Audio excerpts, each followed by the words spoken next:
Bollywood silver screen presenting Avengers end game.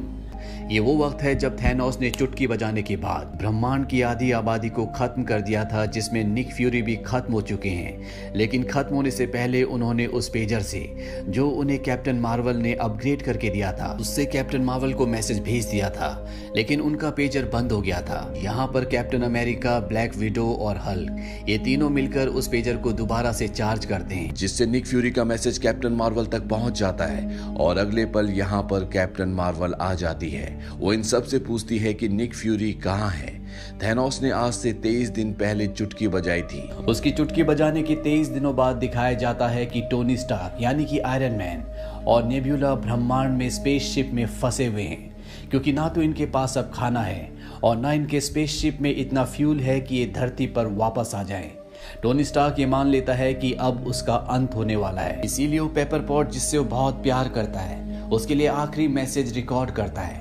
Message record करते करते उसकी हालत बहुत ज़्यादा ख़राब होती है, उसकी आंखें बंद हो जाती है और तभी उसके सामने एक रोशनी आती है और ये होती है कैप्टन मार्वल, जो इनके स्पेसशिप को वापस धरती पर ले आती है। धरती पर वापस आने के बाद टोनी स्टार्क बचे हुए एवेंजर से मिलता है और ये सब के सब प्लान बनाते हैं कि ये थैनोस को ढूंढेंगे और उसके पास जितने भी इन्फिनिटी स्टोन्स हैं उन सबको उससे हासिल कर लेंगे। और चुटकी बजाकर जिस तरह से थैनोस ने इस पूरे ब्रह्मांड की आधी जनसंख्या को खत्म कर दिया था, ठीक उसी तरह से एक बार फिर से चुटकी बजाएंगे ताकि वो एक्शन रिवर्स हो जाए और जितनी भी चीजें ब्रह्मांड से गायब हुई हैं वो सब की सब वापस आ जाएं। लेकिन इन्हें नहीं पता होता कि थैनोस कहां पर है।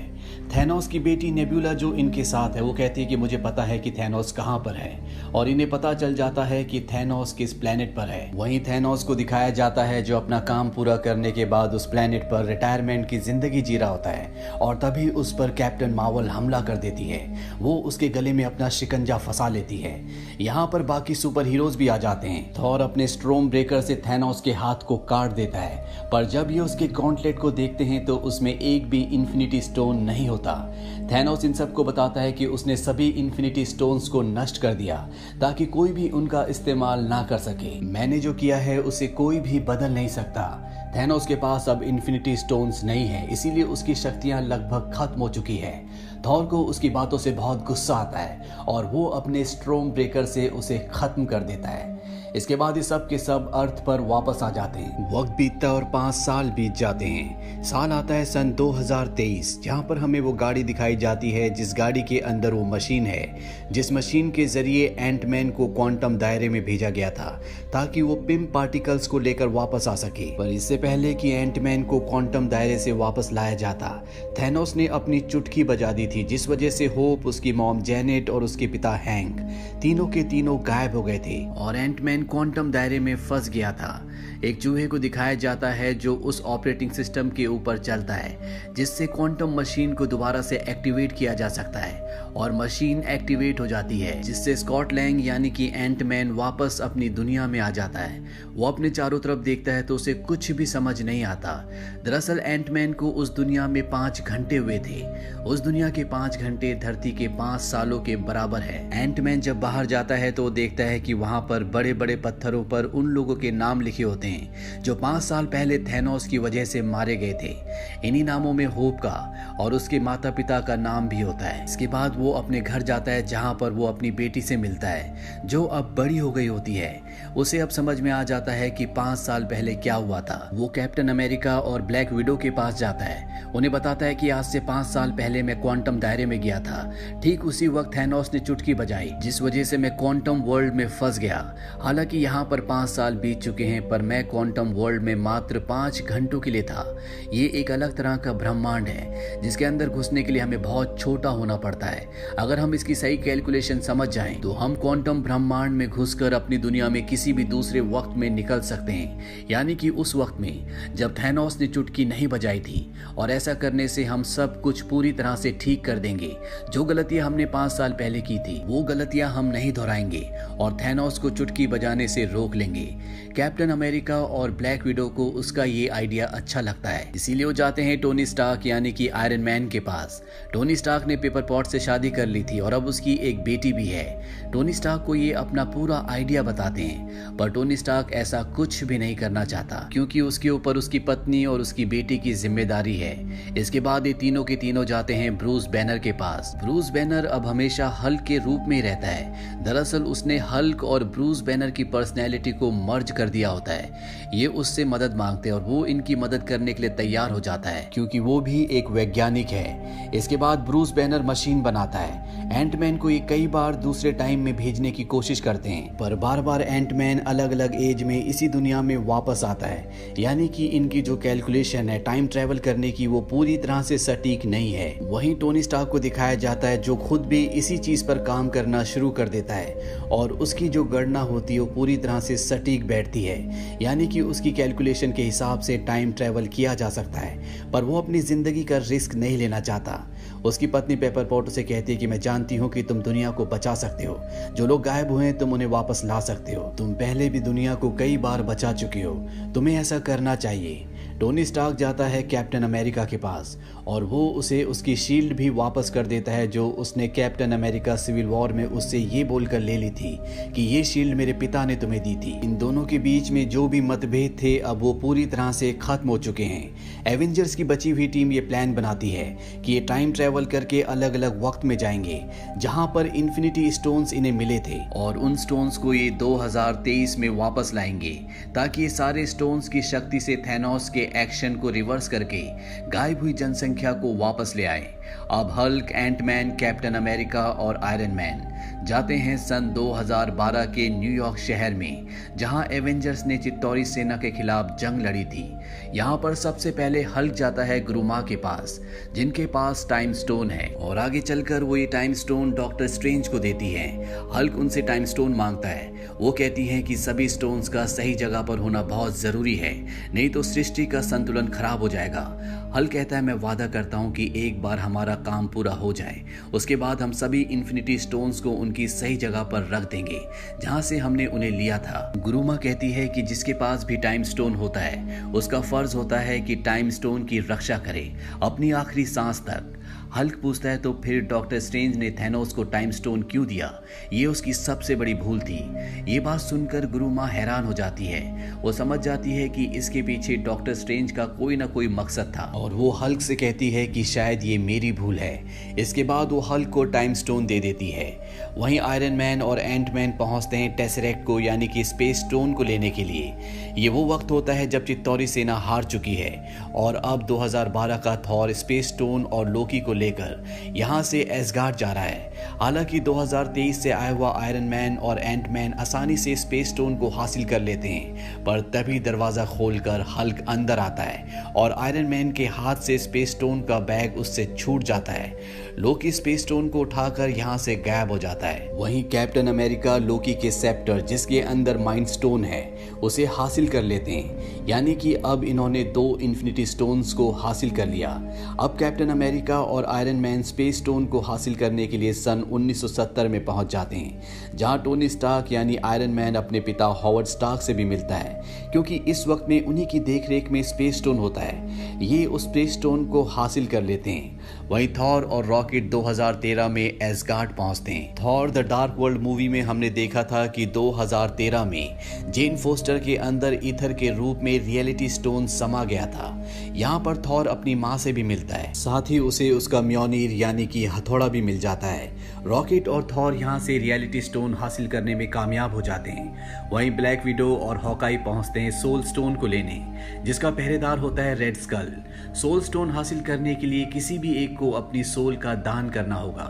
हालांकि दोनों एक दूसरे को बचाना चाहते हैं, पर ब्लैक विडो अपनी कुर्बानी दे देती है और होकाई को सोल स्टोन मिल जाता है। वहीं नेब्यूला और जेम्स रोड पहुंचते हैं मुराग ग्रह पर। ये वही ग्रह है जिसमें guardians of the Galaxy movie के फर्स्ट पार्ट में पीटर क्विल ने ऑर्ब को चुराया था जिसके अंदर पावर स्टोन था। 2014 का पीटर क्विल यहाँ पर पावर स्टोन चुराने आता है, पर जेम्स रोड उसे बेहोश कर देता है और नेबुला ऑर्ब निकाल लेती है जिसके अंदर पावर स्टोन है। अभी दोनों यहाँ से जाने की तैयारी करते हैं। जेम्स रोड तो ऑर्ब लेकर यहाँ से निकल जाता है, पर नेबुला के सिर पर बहुत जोर से दर्द होता है और उसके माइंड में जितनी भी मेमोरीज होती हैं वो इस वक्त की नेबुला यानी कि सन 2014 की नेबुला की मेमोरी में कॉपी हो जाती है, जो इस वक्त में थैनोस की वफादार है। और थैनोस उसकी मेमोरी को चेक करके पता लगा लेता है कि उसने सारे इन्फिनिटी स्टोन को हासिल करके अपने मकसद को फ्यूचर में पूरा कर लिया है, पर अब एवेंजर्स इन्फिनिटी स्टोन्स को हासिल करके उसके किए को खत्म करना चाहते हैं। सन 2023 से आई हुई नेबुला की मेमोरी सन 2014 की नेबुला की मेमोरी में कॉपी इसलिए होती है क्योंकि ये आधे इंसान और आधे रोबोट हैं जिन्हें साइबॉर्ग कहा जाता है। सन 2014 की नेबुला भविष्य वाली नेबुला को पकड़ लेती है। उसके हाथ में जो गैजेट होता है जिससे टाइम ट्रेवल किया जा सकता है वो उससे उस गैजेट को ले लेती है। साथ ही उसके दिमाग में जो पिम पार्टिकल होता है वो भी उससे हासिल कर लेती है। इसके बाद वो पिम पार्टिकल थैनोस को दिखाती है। वहीं सन 2023 की नेबुला को दिखाया जाता है जो यहाँ पर गमोरा को कन्विंस करने की कोशिश करती है कि हमें थैनोस को रोकना होगा। उसने आने वाले समय में सारे इन्फिनिटी स्टोन्स को हासिल कर लिया और चुटकी बजाकर इस पूरे ब्रह्मांड की आधी जनसंख्या को खत्म कर दिया। नेबुला उसका साथ देने के लिए तैयार हो जाती है। वहीं दूसरी तरफ सब के सब एवेंजर्स सभी इन्फिनिटी स्टोन्स को लेकर सन 2023 में पहुंच जाते हैं। यहाँ पर सन 2014 की नेबुला भी पहुंच जाती है और उसकी असलियत के बारे में किसी को कुछ पता नहीं चलता। अब ये सारे के सारे इन्फिनिटी स्टोन्स को एक गॉन्टलेट बनाकर उसके अंदर डालते हैं। थॉर कहता है कि मैं सबसे शक्तिशाली हूँ, इसीलिए मैं इस गॉन्टलेट को पहनूंगा और जो इस ब्रह्मांड की आधी जनसंख्या खत्म हो गई थी उसे वापस ले आऊंगा। हल्क थॉर से कहता है कि इन इन्फिनिटी स्टोन्स के अंदर गामा रेडिएशन है जिससे मैं बना हूँ, इसीलिए इस गॉन्टलेट को मुझे पहनना चाहिए। हल्क की बात से सब सहमत होते हैं। आयरन मैन उसे कहता है कि जो लोग गायब हुए थे सिर्फ उन्हीं को लेकर आना, और इसके बाद हल्क उस गॉन्टलेट को पहन लेता है, लेकिन इसकी रेडिएशन से उसका पूरा शरीर कांप जाता है। हल्क अपनी पूरी शक्ति को एकत्रित करता है और बहुत मुश्किल से गॉन्टलेट से चुटकी बजाता है। चुटकी बजाते ही उसका गॉन्टलेट निकल जाता है।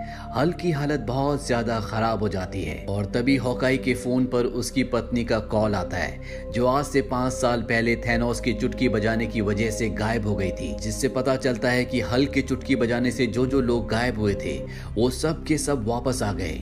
यहाँ पर सन 2014 की नेबुला भी होती है जो सबकी नजरों से बचकर टाइम मशीन के पोर्टल को खोल देती है और उस पोर्टल के अंदर से थैनोस का वॉरशिप बाहर निकलता है जो उस जगह पर जहां पर सारे एवेंजर्स होते हैं लगातार कई मिसाइल्स फेंकता है और इस पूरी जगह को तबाह कर देता है। अब नेबुला थैनोस के पास जाती है।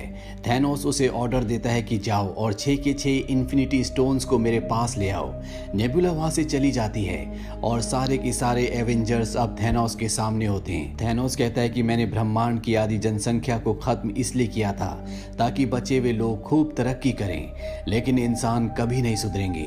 तुमने 6 के 6 इन्फिनिटी स्टोन्स को एक सामने इकट्ठा करके मेरी मदद की है। अब मैं एक बार फिर से चुटकी बजाकर ब्रह्मांड के आखिरी कण तक को खत्म कर दूंगा और इसके बाद इन्हीं इन्फिनिटी स्टोन्स की मदद से एक नया ब्रह्मांड बनाऊंगा जहां पर सब मेरी पूजा करेंगे। और अब थैनोस और एवेंजर्स के बीच में एक घमासान लड़ाई शुरू हो जाती है, लेकिन थैनोस इन सब से बहुत शक्तिशाली है, इसीलिए वो एक एक करके सब पर हावी होना शुरू हो जाता है। एक पल ऐसा आता है जब थैनोस थॉर के स्ट्रोम ब्रेकर से उसी को मारने वाला होता है, पर तभी थैनोस को थॉर का हथौड़ा आके लगता है। थॉर देखता है कि उसके हथौड़े को और किसी ने नहीं बल्कि कैप्टन अमेरिका ने उठाया था। ये देखकर थॉर हैरान होता है। वहीं नेबुला को दिखाया जाता है जिसे गॉन्टलेट मिल जाता है जिसमें 6 के 6 इन्फिनिटी स्टोन्स हैं, पर इससे पहले कि वो उस गॉन्टलेट को थैनोस के पास ले जाती। यहाँ पर प्रेजेंट टाइम की नेबुला और गमोरा आ जाती है। नेबुला उसे समझाने की कोशिश करती है कि थैनोस हमारा दुश्मन है, पर वो उनकी बात नहीं मानती, इसीलिए प्रेजेंट टाइम की नेबुला पास्ट टाइम की नेबुला को मार देती है। और अब हॉकाई गॉन्टलेट को उठा लेता है। वहीं थैनोस को दिखाया जाता है जो अपने वॉरशिप से अपनी आर्मी को बाहर बुला लेता है, जिनका सामना करने के लिए ये एवेंजर्स तैयार नहीं थे। पर तभी यहाँ पर वो सभी एवेंजर्स जो 5 साल पहले गायब हो गए थे वो सब के सब आ जाते हैं। ब्लैक पैंथर की आर्मी भी यहाँ पर होती है और ये सब मिलकर थैनोस की आर्मी पर हमला कर देते हैं। साथ ही इन्फिनिटी स्टोन्स वाला गॉन्टलेट जो कि स्पाइडरमैन के पास होता है, वो उस गॉन्टलेट को थैनोस से दूर ले जाना चाहता है, पर थैनोस अपने वॉरशिप से इन सब के ऊपर एक बहुत भयानक हमला कर देता है। इससे पहले कि यहाँ पर सबका खात्मा होता, थैनोस का वॉरशिप ऊपर की तरफ हमला करना शुरू कर देता है। किसी को कुछ भी समझ नहीं आता और तभी ब्रह्मांड में ऊपर से आती है कैप्टन मार्वल, जो पलक झपकते थैनोस के वॉरशिप को धराशायी कर देती है। साथ ही थैनोस के बहुत सारे सैनिकों को खत्म कर देती है और इसके बाद वो उस गॉन्टलेट को लेकर टाइम मशीन के उस पोर्टल में जाना चाहती है जो गाड़ी के अंदर है, जिसके अंदर आज से पहले एंटमैन गया था। और जैसे कैप्टन मार्वल उस वैन के टाइम पोर्टल में एंटर करती है, थैनोस एक ही प्रहार में उस पूरी वैन को तबाह कर देता है और अब उसके सामने होता है वो गॉन्टलेट जिसके अंदर 6 के 6 इन्फिनिटी स्टोन्स हैं। थैनोस गॉन्टलेट को पहन लेता है और एक बार फिर से वो चुटकी बजाकर इस पूरे ब्रह्मांड के हर एक कण को खत्म कर देना चाहता है। पर इससे पहले क्यों ऐसा करता, कैप्टन मार्वल उसका हाथ पकड़ लेती है।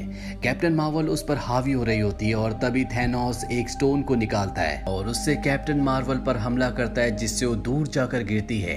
और ठीक इसी पल में डॉक्टर स्ट्रेंज आयरन मैन को एक उंगली दिखाते हैं, जिसका मतलब होता है कि ये वो संभावना, वो पल है जब एवेंजर्स थैनोस को हरा सकते हैं, जैसा कि हमने एवेंजर्स इन्फिनिटी वॉर में देखा था, जहां पर डॉक्टर स्ट्रेंज ने टाइम स्टोन की मदद से भविष्य देखकर सभी एवेंजर्स को कहा था कि मैंने एवेंजर्स और थैनोस की लड़ाई के 1 करोड़ नतीजे देखे, जिसमें सिर्फ एक ऐसी संभावना है जब एवेंजर्स थैनोस को हरा सकते हैं और ये वही पल होता है। अब थैनोस इससे पहले कि चुटकी बजाता, आयरन मैन उसका गॉन्टलेट पकड़ लेता है, पर थैनोस उसे दूर फेंक देता है और इसके बाद थैनोस कहता है कि मैं हूं थैनोस, और वो चुटकी बजाता है। पर चुटकी बजाने के बाद भी कुछ नहीं होता, क्योंकि थैनोस के गॉन्टलेट में जितने भी इन्फिनिटी स्टोन्स होते हैं वो सब के सब अब आयरन मैन के पास है। आयरन मैन उसे अपने हाथ में जो उसका गॉन्टलेट होता है उसमें डाल देता है और इसके बाद आयरन मैन कहता है कि मैं हूं आयरन मैन, और वो चुटकी बजाता है। चुटकी बजाने के साथ ही यहाँ पर थैनोस और उसकी पूरी सेना राख बन जाती है। दरअसल जिसके पास भी 6 स्टोन्स होते हैं वो अपनी इच्छा से कुछ भी कर सकता है और आयरन मैन ने अपनी इच्छा से यहाँ पर थैनोस और उसकी पूरी आर्मी को खत्म कर दिया। पर इन स्टोन्स की पावर से खुद भी आयरन मैन बहुत बुरी तरह जख्मी हो जाता है और उसकी मृत्यु हो जाती है और इस तरह से आयरन मैन के बलिदान से थैनोस का खात्मा होता है। आयरन मैन यानी कि टोनी स्टार्क के फ्यूनरल पर सभी सुपर हीरोज, सभी एवेंजर्स आते हैं। वहीं थॉर अब गार्डियंस ऑफ द गैलेक्सी की टीम में शामिल हो जाता है और वेलकैरी को एसगार्ड का नया रूलर बना देता है। इसके बाद स्टीव रॉजर्स यानी कि कैप्टन अमेरिका को दिखाया जाता है, जो थॉर के हथौड़े को और 6 इन्फिनिटी स्टोन्स को उनकी सही जगह पर रखने के लिए टाइम मशीन से इस वक्त से निकल जाता है और अपना काम करने के बाद वो जाता है सन 1945 में, जिस वक्त में वो पैगी कार्टर से प्यार किया करता था। इसके बाद वो अपनी बहुत लंबी जिंदगी यहीं पर गुजारता है और बूढ़ा होने के बाद वो वापस सन 2023 में आता है, जहां पर स्टीव रॉजर्स यानी कैप्टन अमेरिका बूढ़ा हो चुका है। वो अपनी शील्ड फैल्कन को दे देता है और कहता है कि अब ये तुम्हारी है। कैप्टन अमेरिका की शील्ड पाकर फैल्कन बहुत खुश होता है, ये उसके लिए एक बहुत बड़ी बात होती है। वो कहता है कि मैं अपनी जी जान लगा दूंगा इस दुनिया को बचाने के लिए। MCU की मूवीज के सभी लिंक्स हमने नीचे डिस्क्रिप्शन में दिए हैं। अगर आपने उन मूवीज को नहीं देखा तो लिंक्स पर क्लिक करें और सभी पार्ट्स को देखें। तो ये थी पूरी कहानी एवेंजर्स एंड गेम मूवी की। ये मूवी ईयर 2019 में रिलीज हुई थी। IMDb पर इसकी रेटिंग है 8.4। इस मूवी का बजट था $356 to $400 मिलियन और बॉक्स ऑफिस पर इसने कमाई की थी $2.798 बिलियन की। उम्मीद करते हैं कि ये कहानी आपको पसंद आई होगी।